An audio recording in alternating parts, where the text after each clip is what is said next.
My therapist, the way he talked about it was like, you got to be able to, like, it totally changed my life when he said it too. Is like, what you lacked when you were younger was nurturing. He's like, and so unfortunately, he's like, you're not going to get that from the people that you wanted it from, especially those people, because they were the ones that used it against you. It's like, but you can be your own nurturer.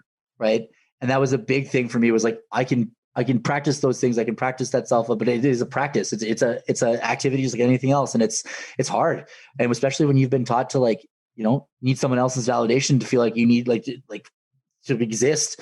It's hard at first, and it's not going to be easy for a long time. And but being hard on yourself it just keeps you in a little tiny bubble of what they said to you and what they made you feel like, because that was where that voice comes from, is that little bit of doubt that someone else put in your head about something you're not doing well or that you are doing well. And they just kind of they take that, and it's very easy to get lost in what other people say and think it's your own thoughts, I guess. ADHD Rewired, episode 378. This is the podcast for those of us with really good intentions and a slightly wandering attention. I'm Eric Tivers. I'm a licensed clinical social worker by training and a coach by design. I'm your host, and I have ADHD. ADHD Rewired is more than just a podcast. We are a community. We are wired for connection, and you are not alone. Go to ADHDrewired.com to learn how you can join us in our free secret Facebook group. Get additional resources for every episode, including links to any resources we mention on today's show. You can support us on Patreon, sign up for our email newsletter. You can request podcast postcards to distribute to your clients and support groups, and you can learn all about our intensive online video-based coaching and accountability groups. You can do all of this at our website, ADHDrewired.com. We know that starting is the hardest part, so let's get started. Welcome back to another episode of ADHD Rewired. Today's guest, returning back now for the third time, is Justin Claussen. Justin he was first on when 2016? I want to say 2016, 2017. And you were just beginning your ADHD journey. So let me give you the listeners the little bio that Justin gave me here. So since his diagnosis of ADHD in 2017, according to your bio, Justin Claussen has made a multitude of critical changes to gain better insight and control over his seemingly chaotic existence that helped transform his life. A series of psychological traumatic events in the final days of 2019 would prove to be a catalyst that would transform a desire for truth into a vigilant, hyperfocus, dedication to reprogramming his entire understanding of reality through the labyrinth of human psychology. That was a fairly well-written, it was good word choices there. It wasn't too wordy? I mean, it was a little wordy, but I like the words. Fair enough. So, so this has been a really interesting sort of series to have you come on now for the third time, where, and I was sharing with you before we recorded that I remembered the very first time that we recorded, you were really new into your sort of, I think, maybe you were just medicated or maybe you weren't medicated yet. And I told you that I had never seen, I work with a lot of people with ADHD, and, we're not always the most still people, but I don't think I've ever had an interview where someone moved as much as you did on screen. I think you called it ants in your pants is what it was. Yeah. So, and you've done a lot of you were a journeyman. You taught me what a journeyman was. I didn't even know what that was, other than I think it was related to a band or something, like a band member of the band Journey, but that's not what that was. Yeah, good memory on that. So you did this really dangerous kind of scaffolding work, working on was it oil rigs? It's oil sands, but yes, I'm still doing that. We're actually building a plastics plant 45 minutes from my house, so I get to be in town and work there. It's been good. I still do that. I'm a little bit better at it now that I'm a little bit more calmed down. But and at the time, you said you would be on the work site for a week at a time, and then home for about a week at a time. Yes, that's correct. I always thought wow, that just sounds so hard. So is that structure, is that stayed the same for you? It's been more difficult. The adjustment was really hard because I was out of town for so many like weeks at a time. It'd be very like I can focus on work and then I can focus on home on those days. But when I had to go back this transition of like when me and my ex split up at the beginning of January January of last year, I had to go back to I was the one driving, I was the one cooking, I was the one doing all these things these little things that I didn't realize were so difficult to do just and maintain it all. Mm-hmm. And because I was at the camp at work, they would have food provided. You take flights, you do your thing. You didn't have to worry about anything but the job. But having to come home and then for the first time, I had to get my vehicle. I had to get that going. I had to drive to and from and be on time every day, which is still an issue. Mm. And just kind of get myself reoriented into this, into this role where I had to, be responsible, do these things, but not give up on my creative endeavors and everything else too. It was because you're DJing, right? Is that? Yeah, the DJing thing I haven't done so much of lately. I've been kind of trying a few other hobbies. And what are you doing right now? Woodworking. I started, which is the big one. I built my computer desk at the beginning of last year, but have been gotten really serious about it. Have a little shop set up in my garage right now, and yeah, what have I built so far? I built this little table I've got over here in my room. I've built my computer desk that I'm on right now. And right now I'm just trying new things out. I love it. I spend so much time doing that. And on the other side of it, also fixing my vehicle, which is inexpensive and frustrating. And I love it. It sounds like you're someone who really likes to have a different passion projects at any given time. Got to have lots. Yeah. Need options. So what else do you got? You got your woodworking, you're working on a car. What else are you doing? I had 3D modeling, digital design. What are you printing? Yeah. Well, basically right now, what I've been using the digital design for is I make woodworking plans on my computer and then I make them in real life. So I can do all the 3D modeling of the thing I'm going to make and then transition it over and then turn it into a cut list and then have all my pieces. Have I done it successfully with that order and everything being so pristine? Absolutely not. But I'm getting there in a way that works for me. So it's allowing me to learn, right? So in the last year, what would you say some of the big sort of highlights of your journey has been? Because I know it's been a hell of a year and a half for so many of us. It has been really tough. My biggest start to getting myself into this mindset was I started going to see a professional psychologist, which is something people shouldn't be afraid of to do or shouldn't be ashamed of doing. It was the best decision I ever made. Were you at one point kind of afraid or apprehensive of doing that? Yeah. My whole life as a kid or whatever, in this chaotic funhouse household that I was living in, being going to see a counselor or going to see a psychologist was used as a threat. So it'd be oh, if you keep acting up like this, you're going to have to go talk to somebody. Just really oh, better not. No, I'm good. I'm fine. Just blinders up and just keep going. And I finally just said, no, I got to do this. I can't be in this transition right now and not, have somebody to talk to about it. And it was great. He's best person to talk to. We still talk, and yeah, it was worth the money, worth the time. That's awesome. And I know that now you're in Canada, right? I am. And I know the sometimes it can be hard. Really anywhere to find ADHD specialists, but are you working with someone who does specialize in ADHD? Actually, he's not overly too familiar with that. The ADHD part of it, I've got my a lot of that's been a solo thing. I guess I've been trying to work with that. And I just I've been applying what I've been learning there to the ADHD situations. Cause I know myself in a way of I'm familiar enough with it and how it works with me that what's playing in from that and what's playing in from the actual psychology is mostly just addressing stuff that, from being younger and just kind of getting myself in that place of what those things did and how those affected me rather than the actual event itself. So he's not specialized in that, but it's nice to talk to a person that I wasn't going in as a predetermined diagnosis kind of thing. It was just talking to a guy about something, right? Mm-hmm. Mm-hmm. I know that one of the things that you said you were really motivated by was just continuing to work on that internal growth and that the importance of self-awareness around kind of just being honest with what's going on around you. And as someone who, myself, self-awareness has always been one of these, a really core value of mine. And it's this interesting core value because I'm always seeking it thinking that I'm like, very, very self-aware, which always makes when you uncover a blind spot, like it's so painful every time. And you're just like, Yeah. oh God, oh God.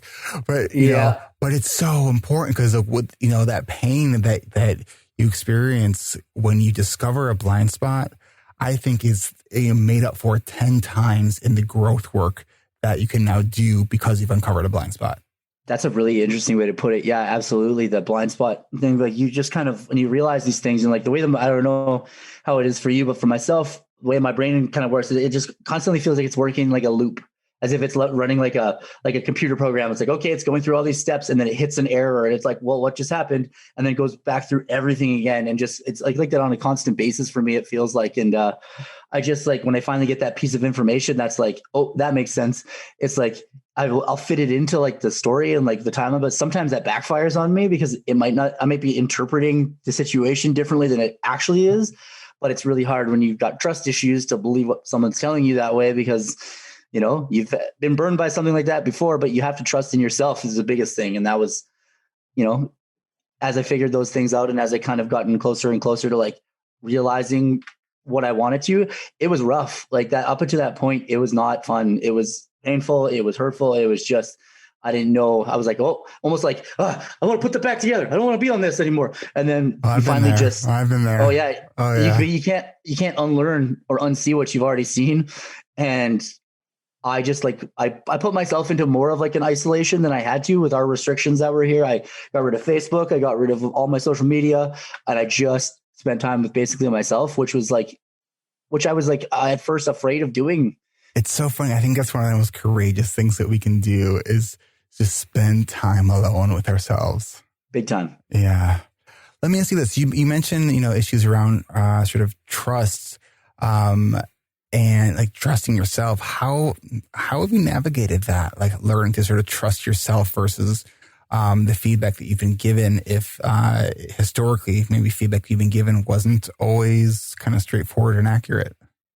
I guess basically it just comes down to trial and error. And my biggest thing right now is trying not to jump to conclusions immediately from the information that I'm given, right? Because I'm so used to being in this, like from the time I was a kid on this, like I had to kind of like look ahead and see like how certain behaviors I would do would affect like my mom's instability and like, my dad's way he was. And like, just this, like, you start navigating through that, but then you don't trust yourself. And like, that made me very susceptible to being with like narcissistic partners who were very like manipulative and controlling of that. And like, were able to take those things and like use them against me in a way. But I'm so open with information that like, I basically have giving them the user manual to like keep messing me around. And I do think right there, Justin, is one of the reasons why that often people with ADHD can be so susceptible to sort of like manipulative relationships, because we tend to kind of be open books and like that tendency to like, we're not going to go into it slowly. Like let's let someone like figure out who we are. And if they like us, fantastic. But so if you have someone who has those manipulative sort of narcissistic tendencies, they can really exploit that. And because if that's how you grew up, like, even though it might not be healthy, it's familiar. And that's, unfortunately, as humans, that's what we do. We go towards the familiar. Yeah. And that's the whole scary thing about it for me was like that's why I almost in a way, like when I recently, like, I guess it would have been around Christmas time, got back in touch with my mom again, just randomly. I just had this blowout and I was like, okay, you know what? I need to figure this out. I need to address this where the problems are. And I went there and I like talked to her and it was good. And but it was this like eerie kind of like comfortable. And it was me just putting this like, oh, maybe things weren't as bad as I thought. And then like, it just started. And then as soon as that turnaround came again, that familiar, like that like hurt that came from it, I was just like, and I just like this disheartened. But I haven't talked to her since 3 months or something like that. And I'm already back to feeling like the cloud is gone. But it was like, I needed that answer for sure, right? I needed to know what I would do, how I would do things. And like, the trust issues came a lot from that, right? I was so used to these like people that like, I was basically very much encouraged with that whole like narcissism and things. If I did something good or if I did something well, I would get like recognized for that, but in a way that was like, I couldn't enjoy the like, oh, wow, he's doing so good. And then if I was like getting in my enjoyment of it, they'd be like, oh, you're being so like vain, or you're being so like self-absorbed, or like, that's so selfish. But like, would only get recognition if I did something good that way, like a project or did something like schoolwork. I just never really got that attention until I started showing that I wasn't like an idiot, I guess, when I was younger. And it just like set me up for just always trying to feel like my validation is coming from an external thing. Like, oh, if I do this, if I make this thing, maybe they'll like it. And then maybe they'll like me. And then it's just kind of like, as I realized like where that was all coming from, like that's such a huge core part of who I am, is like making stuff and doing things. And it's like, I needed that validation from people to like, you know, so then you got these partners on the other end of it that see this, that are taking you while you're fragile and being like, oh, you know, you're such a good boy. Like just really like, you know, keeps feeding you these little superficial, like these comments. And then you realize like, it's not really true. And then it just blows up in like, when it did blow up with the last girl I was with, it's just like, I was just disgusted with what was happening, but I was more so disgusted in myself for what I'd let it turn into. And that was the big thing for me. It was like, I knew the signs were there. I just ignored them because I didn't want it to be another thing that was wrong. Right. What do you think the story that you tell yourself is when you recognize that you're in a relationship that you're like, oh, here we go again? Like, what do you think keeps you there? Almost the like, because like each time something like that happens, the reality of it comes into play. And I feel like I lose a little bit of my like, I don't know, not humanity, but I lose a little bit of my empathy and a little bit of my like care for other people's well-being. And that's not like, but the thing is that always sits there. That's at the very core of like where I am, is like that genuine, like want good for others and good for myself. And like, don't want to see anything like that happen to people. But instead of assuming that protective role now, I just kind of more, you know, I try to just lead by example. Whereas like in those relationships before, I would just like see that happening and I would try to overcorrect it almost in a way that was like, I'd work extra hard to make sure that they could do well, but ignoring the whole like signs that were right in front of me. Right. A lot of lying and a lot of things. Like if people are willing to lie about little things to you in your face, they're going to be willing to lie about bigger things. And like, it's just where it all just, I let it steamroll for like years before I decided to make the decision. Right. And that was, you know, but I had to make sure it wasn't me in that regard. Right. Or where at least my place in it was. Absolutely. So let's do this. I want to continue down the labyrinth of your mind with you. But first, I want to take a quick break, and then we will be right back. The 25th season of our award-winning intensive online coaching and accountability groups starts in just 5 weeks. But if you missed our past registration events, this week is your last chance to join us for our summer sessions. We have 2 registration events this week. One today, which might be over by the time you hear this. And our last scheduled registration event is this Thursday, June 3rd at 11:30 a.m. Pacific, 1:30 p.m. Central. That's in 2 days if you're listening to this episode on the day that it came out. The deadline to submit your applications to join us for this Thursday's registration event is on Wednesday, June 2nd. If you want to take your next steps to get your ADHD rewired, don't wait. Join us for our 25th season of coaching and accountability groups by going now to coachingrewired.com and click on the big red button to get your name added to our summer interest list.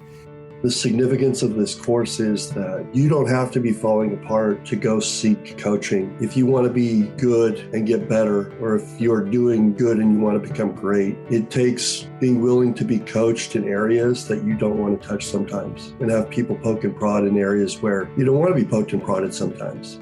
I mean, if I were to recommend this course to anyone, I would say don't sit on the fence, because I'm kicking myself for not joining earlier. It was only when I came to this group, I felt comfortable enough to kind of let my guard down. It's nice being with a group of people that are going through the same difficulties as you are, with just balancing life and how we see things. One of the significant aspects that I got from the group was really learning how to plan and daily planning. And a big part of that was befriending my resistance and how resistant I would feel week after week, but continuing to recommit anyway and work through that resistance. I'd say if you're thinking about joining the group, that it is a program that just offers so many different benefits that you can find whatever it is you're looking for within the group. And if it doesn't exist, it can be created. And this has now made it easily the biggest group that I would say, hey, this is the one you've got to try, even if you've tried a million others. So I really thank Eric and his whole team for making such a wonderful community for us. Are you ready to get unstuck and rewrite your ADHD story? Then join us on Thursday, June 3rd at 1:30 p.m. Central for our final registration event for our 25th season of coaching and accountability groups. The deadline to register for this is on Wednesday, June 2nd, but don't wait.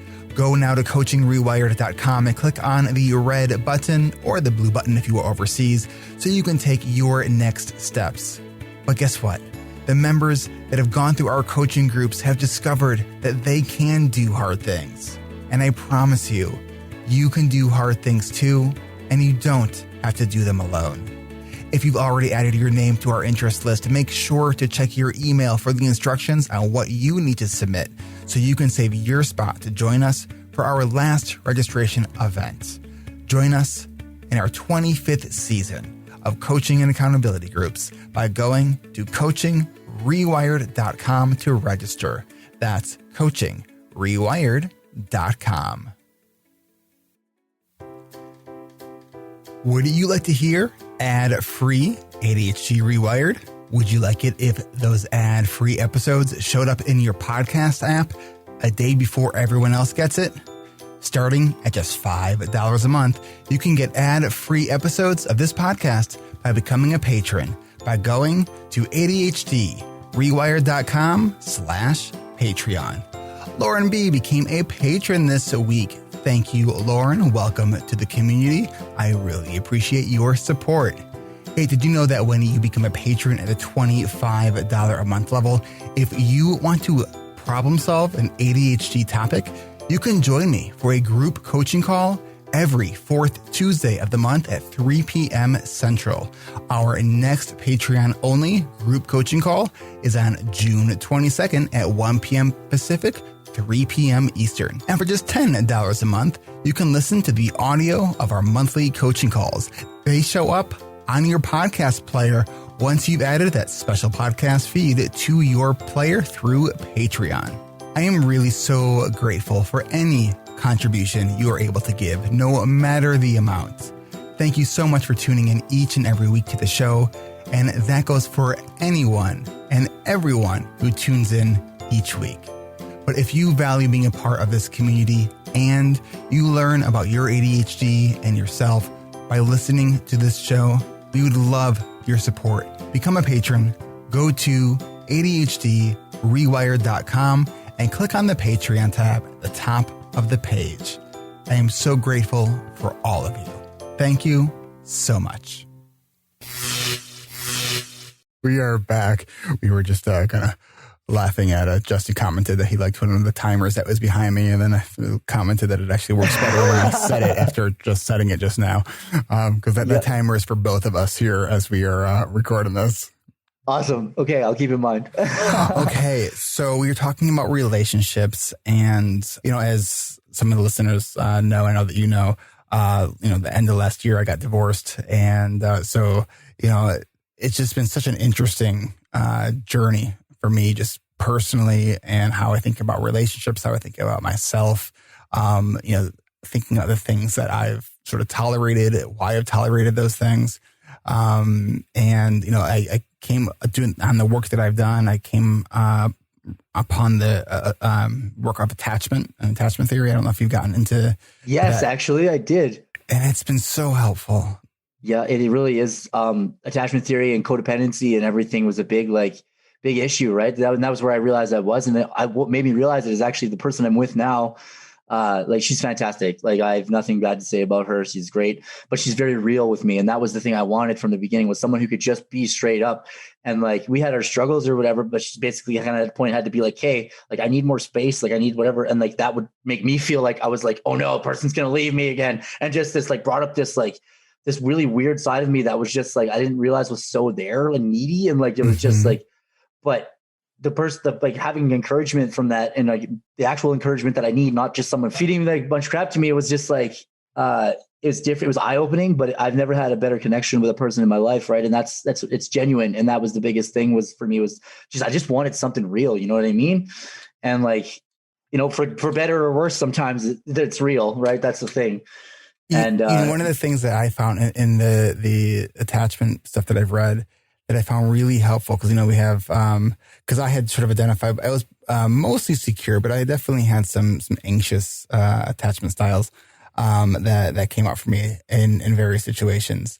And one of the things that I found so helpful is, because I think that sometimes when attachment styles get talked about, they get talked about sort of in this like fixed way of like, you're an anxious attachment, or you're an avoidant, or disorganized, whatever these different attachment styles are. And one of the things that I found to be most helpful is, instead of looking at it as like you are this thing, this style, looking at it as certain situations activate the anxious sort of attachment sort of network. And so it's looking at, okay, like there's a sort of a trigger, a response. And then it's like, oh, so if I can look at it, it's a system that's being activated versus like it's my personality or something, something that's more, I found that to be really helpful, because then in my relationship, I can just be like, hey, like this is activating me right now. And then we can talk about it. And I just find that to be so helpful and healthy. It is. It really is. And I've experienced a lot of that myself too with this, like, because we've had our certain blowups, and like, whenever I get like go off and I get into that, like, it's a very like, almost a very like, it's a childlike thing. It's a childlike state. You're experiencing a feeling you had when you were like, when you were super young, that's just bubbling up to the surface, but you're trying to not like apply it to this like modern situation that doesn't need that sort of like, that sort of over exaggerated attachment. Because me, I was very like, my life was very unstable when I was younger too. So I always had to be on high alert all the time. Right. And like, now that I'm not, and like the person I'm with doesn't make me feel like I'm high alert anymore. So I've calmed down enough, but when it triggers me again, I just immediately go through this, like, but it's not her causing these problems. It's just how I'm interpreting the situations that are coming to fruition. And like, but in that same way, I'm taking those things, and if I use those and model what I'm doing off of those things, it just drives it further away and makes me be in this situation more. So I have to like really rethink about how I do a lot of things. But I've never wanted to be more, I'm so open to that. I'm open to challenges all the time. So like, this has been the ultimate one, right? This figuring myself out sort of thing. And it doesn't stop. Right. Have you hit any moments or points where you're like, I want to get off the growth train just for a little while? Oh, absolutely. Yeah. So yeah. Talk about that a little bit. Cause I think that's a really, cause I'm clearly in the line of work because I love personal growth and development. And there's even times where I'm like, okay, I just want to take a little bit of a time out on like the self-development thing. And then it's like, I'll take, a couple weeks off, and I'm like, okay, I'm ready to come back. Like, it's good because it fuels me. But what has that been like for you? I have a really hard time with regulating that I guess self-control over like what I'm dealing with. So like, I'm a very, actually my partner referred to it as my way of being sometimes the things is it's Prime now, like Amazon Prime. Like it's got to be done, and it's got to be dealt with right now, this second, and that nothing else is going to be like, nothing else works. But that doesn't work for everybody, right? And typically, because I've done that, I get frustrated that I was like, well, why wouldn't you want to deal with this right now? Like, why couldn't we just talk about this? And I just get really like, because the person's not ready for that yet. And if you're going to involve other people in your life, that's how it's going to be. So when I get in these like states of personal growth, I need to stay on them. Otherwise, if I let myself like not be in that mindset, if I'm in like the middle of figuring something out and I just leave it, then it just becomes hectic like everything else. And then like it bleeds into other parts of my life, like just regular executive functions. Like my biggest problem is like not putting stuff away when I'm done with it. And that's the thing, is like, rather than just take those couple steps, then I end up in a disaster of a house. And like, I just kind of get in these states of mind that are just like really like antsy and anxious just by looking around. So I've just kind of have to bite the bullet and not really take a break right now. But when I do, I just, I do my usual hobbies, right? The woodworking thing and being out in the garage, like my roommates let me use the garage, which is something we didn't talk about before, but I've managed to turn it into like my own little space for like, it's a sanctuary for me to just go and putz around and like not be in it basically makes me feel like I'm not in my own head. until the mess carries in there, and then I'm dealing with it again. But like, I can build better habits off of that because like I have to clean that mess up. It's not my space. I better clean it up. And then you can just slowly start to apply that to other parts of your life. And it's made me a lot more organized of a person. I still have my times, don't get me wrong, where I just let things get obliterated like they are in the house right now. But, you know, it's just personal growth doesn't stop, I don't think. Even if you take a break, I just don't think it really stops ever. Yeah. Okay. Sort of that idea that as soon as you stop growing, you start dying. Well, basically, I do think it's healthy to take breaks if you're capable of doing those things, and then absolutely, well, by all means. Like, I don't know, for some reason, for me, I just can't fathom shutting that off, and some people can, and that's the thing is, I'm envious of that in a way, but it's that's not the cards I was given, and that's not going to happen. So I better just find a way to make it work. So you say from an executive functioning standpoint, you say kind of putting stuff away, cleaning up. Well, what other sort of ADHD domains are you kind of working on right now? I guess organization is the big one, right? Like, I just like to have things in a certain spot and like be able to like, do. And when I do it, I've got certain ways, I've developed ways of doing it that work amazing. It's just, I do them once and then I'm like, I'm done with this now. And I just kind of like try something else, or just like, I don't know if I just like the feeling of the hassle of dealing with it or the stress or whatever, but it was just like I don't know. It's time management is still my biggest issue.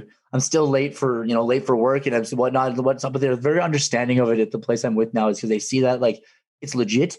You know what I mean? I'm not using it as an excuse, and I'm not whatever. But there's times I'll be sitting here in my house in the morning and be like, okay, I know I got to go in like 10 minutes, and then I'll just be sitting there like kind of like inner dialogue, being like, what are you doing? Like, just get to work. You got to be there. And then I get in my vehicle, and it's like I know I'm going to be like a minute or two late, and I'm just like, why couldn't I just why can't I figure that out?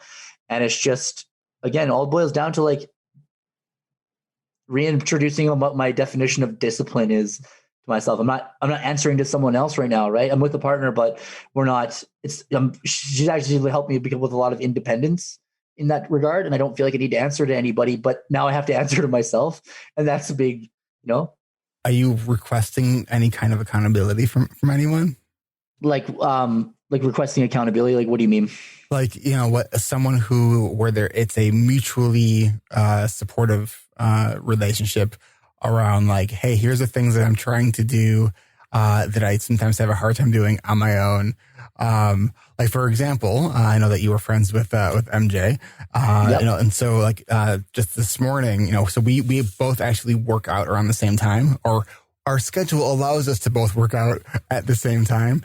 And so we've been kind of hit or miss on our own exercise routines. And so like we'll message each other like, hey, are you working out this morning? Right? Because like she's working on that too, as am I. And it's totally like this morning when she messaged me if I was working out, I was like, literally in a moment, my brain was going through the rationalizations of why I'm not going to work out this morning. And I was like, yes, I'll be working out this morning. Oh yeah, the accountability thing is huge. Because I was going through this like weird transition of like feeling that I was taken advantage of, because a lot of people would like, feed me this like, oh, you're doing so great. And then I'd be like, okay, I'll do anything you want me to do. And like, I'm usually willing to like help support and nurture certain like people's endeavors, but it always ends up being very like, there was never any best interest for me in mind. So the person that I'm with now though, she's very, she's pretty much been my like source for that accountability, that like, she doesn't let anything go that way. Like, it's not, there's no, if I did something that was my fault, or I did something that I know is mine, no sugarcoating it, no, nothing. It's just, this is what happened. Then there's no changing the fact of that just happened. Right. But she's very supportive, instead of just making me feel like I'm fucked up, or I made some mistake, or I did something that's like, I can't, it's like, no, where do we go from here is the next thing. Right. So it's, it's certain things like if I know I stayed up too late or whatever, I'll be like, hey, can you give me a call at like, 4 o'clock in the morning when I need to get up? Just make sure I've gotten up. Oh my God. You have to get up at 4 o'clock in the morning? I have to wake up at 3:30 every day. God. Right. Oh my God. Yeah. That sounds so painful. It's pretty bad. So how do you do with going to bed on time? I don't do well.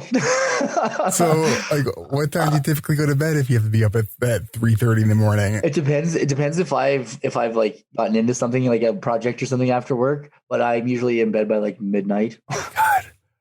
Are you dying? Or are you just like, are you able to somehow function like?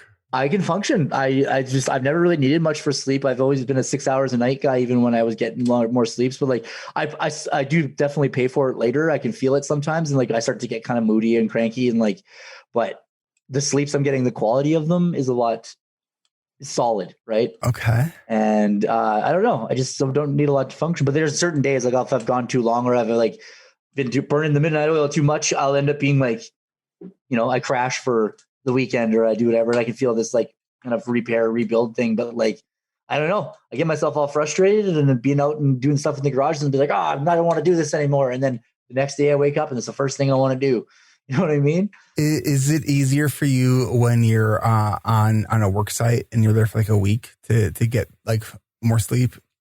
Yes, because there's nothing else to do. Yeah, it's funny because like if ever I'm like out of town if I'm doing something for business, like I find it so hard to wind down, and I've always struggled with kind of getting myself to get to bed on time, but like I've done it where I'll call ahead to a hotel and ask them to remove the TV from the room. I find some have, but more recently they're like, no, we can't do that. So I was like, as soon as I get in there, I'll just unplug it because I'll just turn on the news and it'll be on for an hour because I don't like watch the news because I don't have cable TV at home. So it's like, oh yeah, it's like, oh, those pictures are so bright and stimulating, and it's just like, I've seen this story, like I've heard the story already, and now I've seen it like 10 different times, but like it's so unhealthy for me, anyways. But so you're able to do that because it's like you have this A routine and this B routine, which is like, in a sense, this microcosm of what we are all going to be dealing with in the next, 3 to maybe 9 months as we are coming out of this pandemic, of kind of getting back to what we used to do. But you sort of have this A routine, B routine, like every other week. Yeah, exactly. But actually, in a way, I like where I've gotten to with this because it is difficult, but it's like now I don't got to be two people. I've managed to find ways to integrate my like being at home and having all that leisurely time into my daily life, which is not usually like it's not, but it wasn't reasonable. I was trying to live both lives the exact same way I did it, but mixing them, you don't have that much time.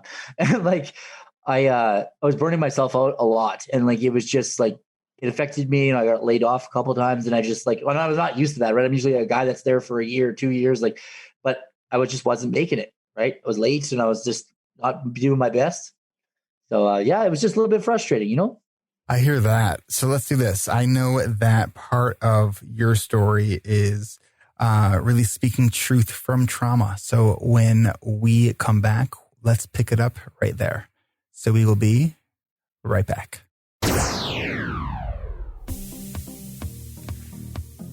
Our adult study hall community is vibing and thriving. We're just about 2 weeks in after our beta testing launch date, and I've got to say people are rocking it in adult study hall 24/7, or what they call ASH 24/7. And it's been really cool so far to see our ADHD brains all come together to get stuff done. Folks are also giving some amazing feedback on new topics and ASH Plus sessions we're planning to add in the future, so that when we reopen our doors on June 22nd, it will be even better than it is now. Not sure what we're talking about here? Head on over to adultstudyhall.com. Our new Adult Study Hall membership community includes Adult Study Hall Plus, or ASH Plus, facilitated by our very own ADHD reWired coaching and accountability alumni members, and some other folks. These themed and guided sessions are for members who want some added structure when tackling their to-dos. Then we have a room that is open 24 hours a day, 7 days a week, which is why we call it ASH 24/7.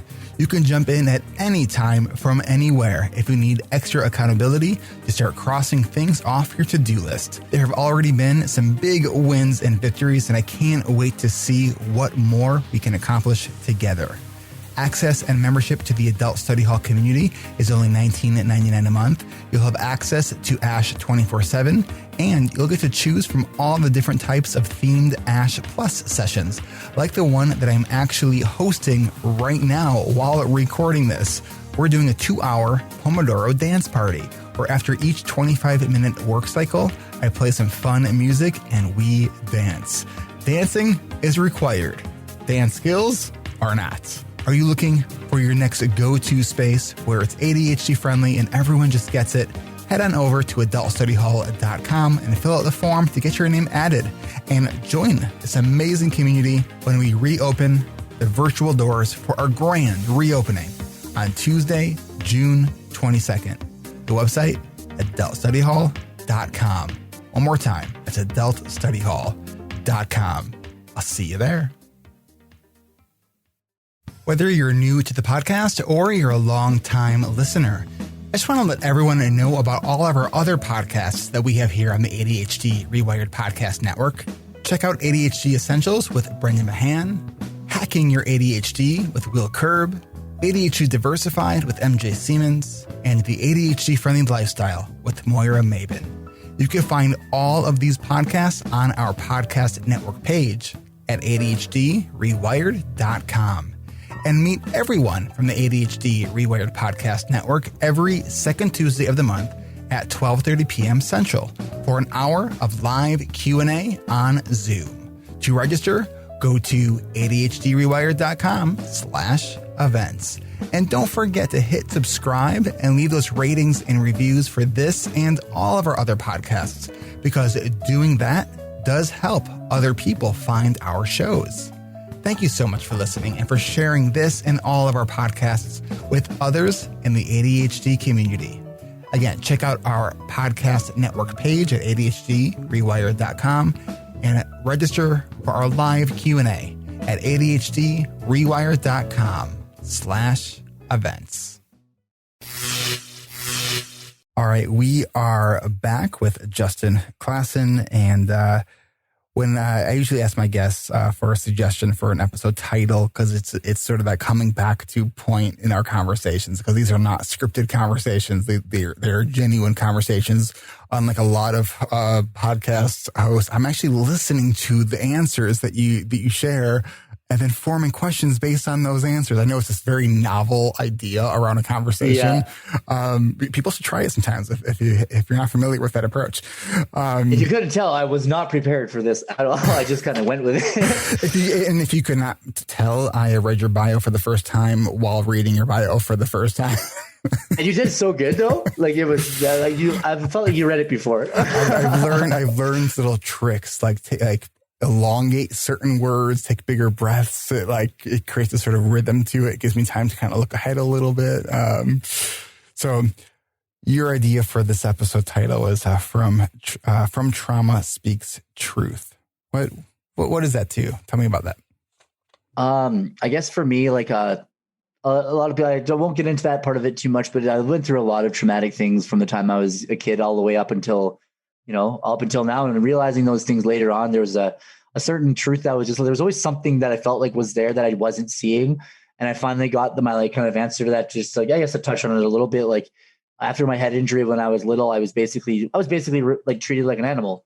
Right. And that was a hard thing for me, because I was just, they were just kind of gave up on me after that point. Cause it's like, it wasn't the same anymore as a kid, wasn't whatever. And they just like, didn't really start paying attention to me again up until I showed that like, I wasn't, going to be messed up my whole life or whatever, but it created behavioral problems for me and like certain issues. And like, I don't even remember that far back, but when it all finally hit me about that, I was basically raised like a dog in a way. And that was very like, it was very, and it infected me in a way that I was like, it was bad. But at the same time, had I spent so much time, I basically just spent my time as a baby, like imitating the dog and hanging out with the dogs and stuff like that. Right. But that I looked into that a little bit more, and that can teach kids empathy very, very, like a very solid, like grasp on it.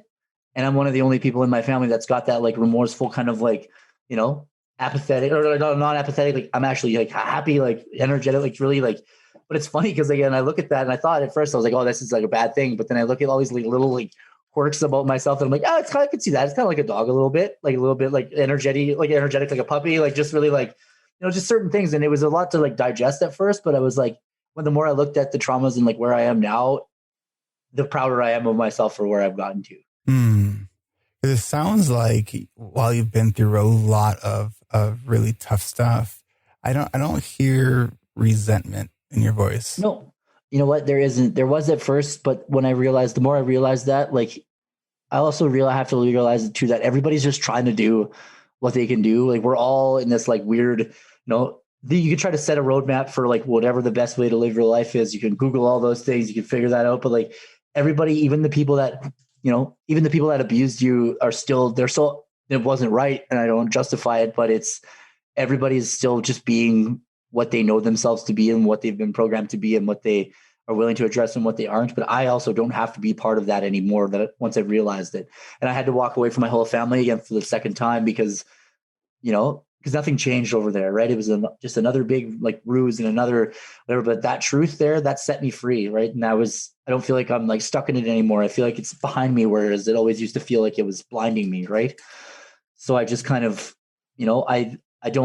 it's afraid to look into the dark sometimes. And sometimes, don't do it without support. I highly recommend having like good professional, like clinical support sometimes, because that's what they're there for, right? You can try to trust friends that you want to, but like the friends that I thought I had a year ago, I don't have now, right? Because of what I realized the relationships were. And like, how did you communicate? Did you directly communicate the sort of cutoff with those friends, or was it kind of just you stopped responding to them and kind of it became gradual? No, you know what? Nobody really contacted me much. Nobody really said anything to me, or there was nothing. It was almost felt like a waiting game. Everyone was waiting for each other to say something, right? To be accepted, to be told. And I tried in certain aspects of it. But once I knew what I knew about how I was being treated and what I was willing to tolerate and started setting boundaries, people didn't like that.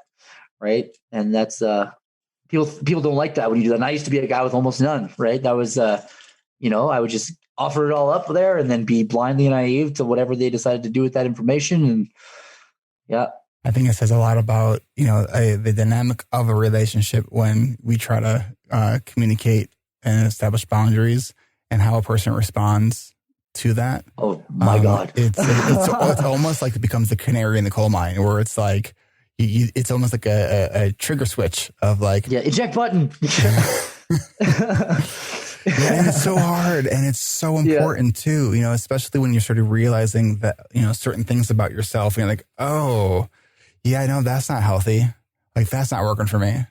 Yep. There's a lot of those too that I had to look at. Cause like, just because like, I realize those things doesn't mean I can sit there and blame them for all those things either. I still was a participant in all of it and have to see where I was. But I've learned now, and the best thing I think I've learned over this time frame is how to be easier on myself with making mistakes. Was a hard one, right? Because I was very like, if I make this mistake, nobody's going to want to be around me. And so I had to feel like I was under this like enormous amount of pressure all the time to like be this guy that like I wanted to be, but like wasn't where I was at in my life. But like you get it on social media and you start to influence people in a way that's positive, and you just like forget about all the other crap that's been like sitting there just festering behind you while it's going on. And it does come out eventually, whether you wanted it to or not. Sometimes it's the worst times, and usually it's inopportune, but you got to take what comes that way and just deal with it, right? It's not even I'm not trying to be like man up or whatever, but it's just like it's going to be there. And if you want to be able to at least live your life as your own and be the person you want to be without having to appeal to anybody that way, you just be who you want to be. Just that's going to take a lot of work, because we're not geared to be like that sometimes, right? Especially if the influence of childhood is very, very important for how you handle situations and what you're going to be, but you have to address those and not become what you address, right? Yeah. You said something that you said you've learned to become just more kind of forgiving of yourself.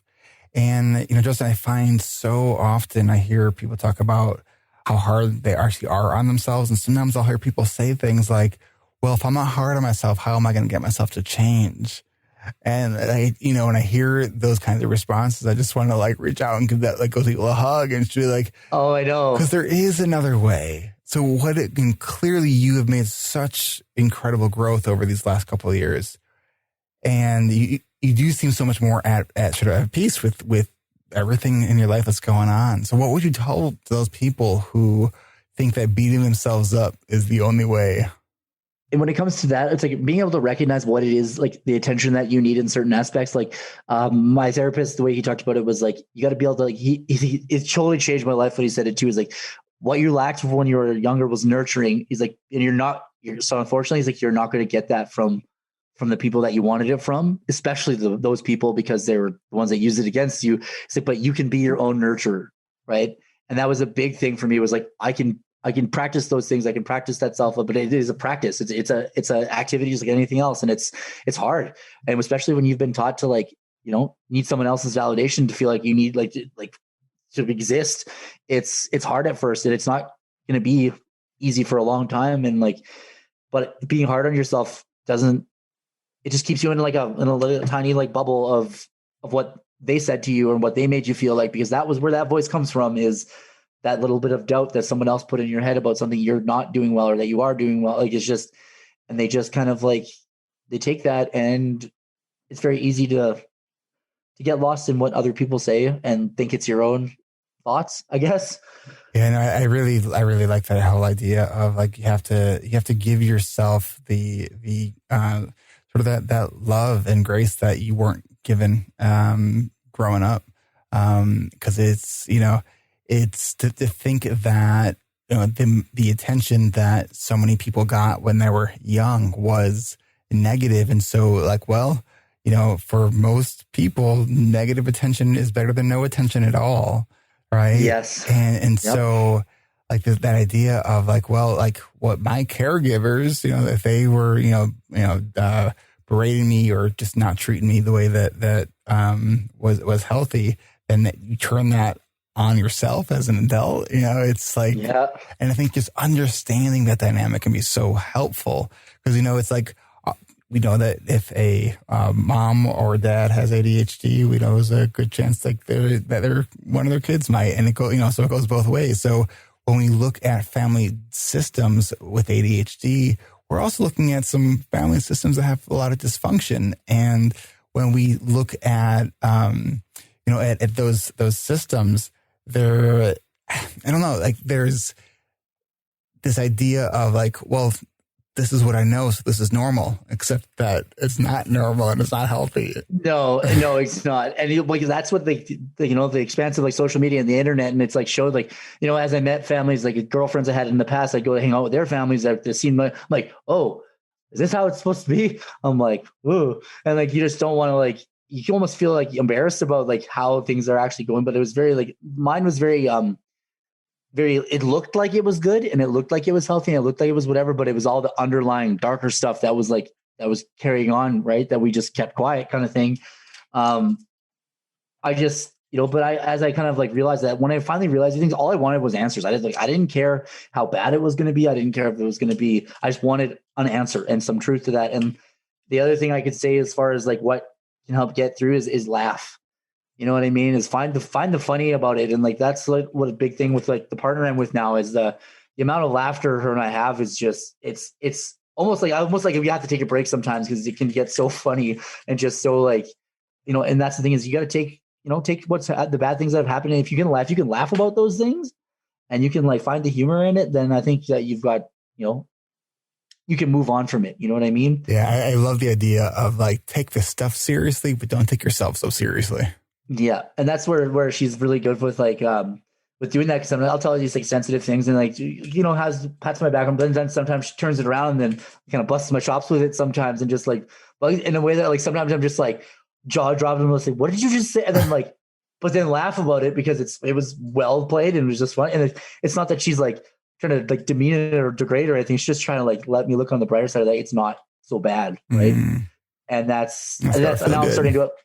And now even aside from her even being around, I do that myself now, and I'm able to be a lot more lighthearted and joke with myself about things. And it's just, I don't got to take it so seriously. And you don't take it seriously because it is important, but don't let that seriousness of it consume you so much that it just hurts you more in the end. Right.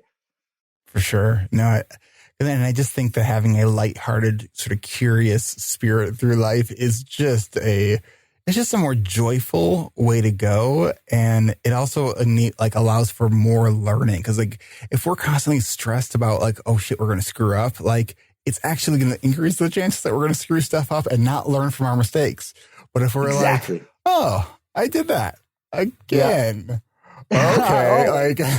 well, back to the drawing board. Yeah. Right. Just It's just, I often share with people that one of the things that I just feel so grateful for as a person with ADHD, working in the ADHD space, is that people love when I screw up. And I'm like, okay, like if that works for you, that's great for me. It's I do this a lot. Oh my God. I mean, yeah. And it just sounds like you're doing such, like, from what I remember from our very first conversation to now, you seem like you're in such a different like place right now. I am, and it's good. And I have a lot of hope for, like, I don't put so much like restrictions on like what I need my future to be. It's more of like I know it's going to be what I need it to be when I need it to be now. I feel like I've struggled so much with the control issues with my own life, and it played into like what other people did around me, almost like changing my behavior so other people would like do stuff that way. But it wasn't like, I was so scared of being manipulated by people that I was in a way doing it myself by avoiding the situations and like anticipating what was going to happen and changing myself accordingly, not really sticking true to myself. So now that I don't do that, it's just like, now I feel like my life is mine, and I've had more control over myself than I ever have, realizing I don't have control over everything. That's brilliant right there. I think that's a really good place to end it. Justin Claussen, let me ask you this. If we talk again in a year and a half or so, what's going to be your hobby then? What's going to be my hobby then? I don't know. I'm going to find a way to incorporate it all. Music, woodworking, 3D modeling, everything into one. That's going to be one thing. And maybe I'll throw something else in there too. I don't know. It's been so fun catching up with you. Absolutely. Anything else you want to share? I see a website here, your SoundCloud stuff. We're looking to hear your music. Yeah, absolutely. I haven't been really doing a lot of it lately, but I'm getting back into it, build my own studio setup. And, but yeah, if anyone wants to check any of that out, Juicebox is my title. The exclamation point is used in place of the I, and it'll show up right away if you just look that up. And if not, that's okay too. And we'll link it to the show notes for this episode. Justin Claussen, Thank you so much for checking back in with us, and we'll look forward to talking to you again at some point in the future. I'm sure it'll be another year from now, if that, a little more. We'll see. Yeah, all right. A year or 2 years. It's all. We mark the passage of time by interviews with Justin Claussen. Yes. All right. We'll catch you next time. All right. Thanks. This is Eric Tivers. Thank you for listening, and congratulations for making it to the end. ADHD Rewired is more than just a podcast. We are a community focused on learning, growing, and connection. The website is ADHDrewired.com. You can find summaries and additional resources for each episode. You can apply to our free and secret Facebook community. You can learn more about ADHD Rewired's intensive online video-based coaching and accountability groups, and sign up for my email newsletter to get exclusive content you won't get anywhere else. It's all at ADHDrewired.com. While you're there, click the Patreon button. If you're a regular listener and you're still listening to my voice, consider making a monthly contribution by becoming a patron through our Patreon page. If you are able to financially support my work, it would mean a lot. This show is free to listeners, but it is not free to produce. And patrons get really cool perks. You can follow me on Twitter at Eric Tivers. You can like our Facebook page at facebook.com/ADHDrewired. If you're a coach, therapist, or related professional, connect with me on LinkedIn at linkedin.com/Eric Tivers. You can also subscribe to ADHD Rewired on YouTube. And you can subscribe to ADHD Rewired on YouTube and see select interviews and some other videos I've posted. Podcasts change lives. You can make a difference in someone's life by spreading the word about this podcast. Mention it in your online communities on Facebook, Twitter, Reddit, or wherever you hang out online. And be sure to share it with your friends and your family and your clients, as well as your coaches, therapists, and doctors. And if you're a coach, therapist, doctor, or ADHD support group leader, and you would like a pack of podcast postcards to hand out, you can request those at my website, ADHDrewired.com. And if you're a member of CHAD or any other ADHD support group, please be sure to tell them about this podcast. You can even show them how to download it on their phone. You might be the person that turns somebody on to a podcast for the very first time. And if you really love this episode, please consider hitting share on your podcast player. I'm only one person, and I count on you to help me spread the message. One of the biggest things that you can do to support this podcast and to help other people discover it is to leave an honest rating and review on Apple Podcasts, Stitcher, or any other podcast app that accepts ratings and reviews. And don't forget to hit subscribe on this podcast on your podcast app so new episodes are automatically pushed to your favorite podcast app. Looking for more ways to listen and learn? Get a free audiobook and a 30-day free trial at audibletrial.com/ADHD rewired. Not sure where to start? In no particular order. Check out Atomic Habits by James Clear, The Body Keeps Score by Bessel van der Kolk, 10% Happier, and Meditation for Fidgety Skeptics. These are both by Dan Harris. Change Your Questions and Change Your Life by Marilee G. Adams. The One Thing by Gary Keller and Jay Papasan. Procrastinate on Purpose by Rory Vaden. The Four Tendencies by Gretchen Rubin. Do you have trouble asking for help? Listen to The Art of Asking by Amanda Palmer. It's one of the best produced audiobooks I've ever heard. If you're looking for something a little bit more, say, magical, I unexpectedly fell in love with the Harry Potter series. And I don't usually listen to those kinds of books, and I loved it. And of course, if you haven't yet boarded the Brene Brown bus yet, check out Brene Brown's books, starting with The Gifts of Imperfection, Daring Greatly, Rising Strong, The Power of Vulnerability, and if you're an entrepreneur or leader in any capacity, check out her 2018 book, Dare to Lead. And Brene still is my most wanted guest, so if you know Brene, and you would be so kind to make that connection for me, I would be really, really grateful. You know who else I would like to have on the show? You. Click the podcast tab at ADHDrewired.com and then click the Be a Guest button at the top of that page and schedule a 15-minute pre-interview. This is Eric Tivers, reminding you to keep learning, keep growing, and keep connecting. Self-care is not selfish, and no matter what gets done or doesn't get done, at the end of the day, you are still enough. And no matter how hard it feels, we can do hard things. Thanks for listening. I'll catch you next week.